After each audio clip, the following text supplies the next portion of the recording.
బాగున్నారా రే? బాగున్నారా? చాలా స్ట్రెస్ ఎగ్జామ్స్ ఉన్నాయి, ఫుల్ స్ట్రెస్. ఏం చేయాలి అర్థం కాదు, అందుకని ఫ్రీగా వచ్చాం. అవునా, సరే కానీ నైట్కి రూమ్ దగ్గరికి వచ్చేయండి. మనకి ఒక మెడిసిన్ ఉంది, చెప్తాను. ఏం మెడిసిన్ అన్న? అది బాగుంటుంది రా, అది వేసుకుంటే తామరలు అయితే చదువుకుంటాం, బాగుంటాం. అవునా? సరేనా, నైట్కి వచ్చేయండి. సరేనా? Okay okay okay. అదేనా, ఏది నా మెడిసిన్? మెడిసిన్ చూపిస్తాను రా.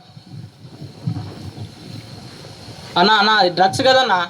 ఇది వేసుకుంటేనే రా గ్లామర్గా ఉంటావు, బయట హ్యాపీగా ఉంటావు, నడుస్తావు, స్ట్రెస్ అనేది ఏముండదు, ఏది ఉండదు అనమాట. నువ్వు మెడిసిన్ నార్మల్ మెడిసిన్ అనుకున్నామన్నా, నువ్వు డ్రగ్స్ అంటే వచ్చే వాళ్ళం కూడా కాదు. ఒకసారి ట్రై చేయి ఆ తర్వాత భయంగా ఉందన్నా.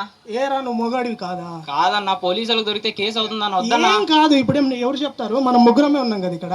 ఓకేనా, ఎట్లా పీల్చుకో చెప్పున్నా. పేపర్ ఫోల్డ్ చేయట్లా.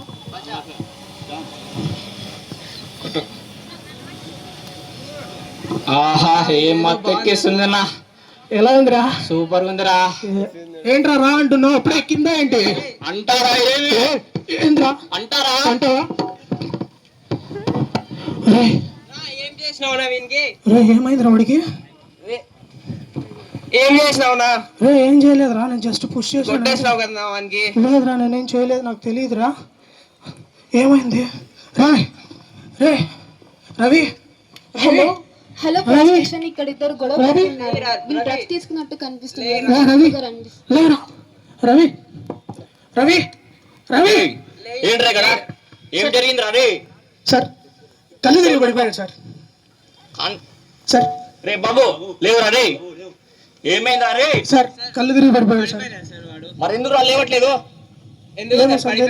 ఏం జరుగుతుంది రా రే? సార్ పోలీస్ స్టేషన్ కి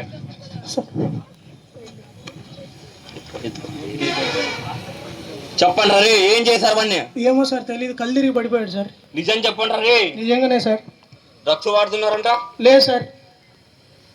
ఆ అబ్బాయి ఫోన్ చేసి కనుక్కుంటా డాక్టర్ కి, వాడికి ఏమన్నా అయిందా? మీరు లేరు. Okay sir. హలో డాక్టర్, ఎలా ఉంది అబ్బాయికి? ఏంటి?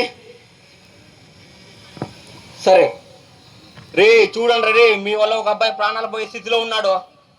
సార్ ఎందుకు రా డ్రగ్స్? మీ ఆనందం కోసం ఇంకో వ్యక్తిని చంపేస్తున్నారు మీరు. పదండి రా జైలుకి.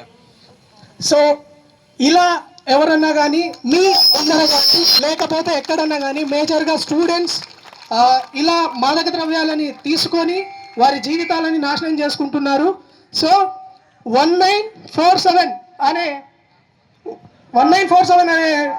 టోల్ ఫ్రీ నెంబర్కి కాల్ చేస్తే వాళ్ళు మిమ్మల్ని రీహాబిటేషన్ సెంటర్కి పంపించి 1972 అనే నెంబర్కి కాల్ చేస్తే వాళ్ళు మీకు రీహాబిటేషన్ సెంటర్కి పెట్టి మీ భవిష్యత్తుని కాపాడుతారు. Thank you. జై హింద్.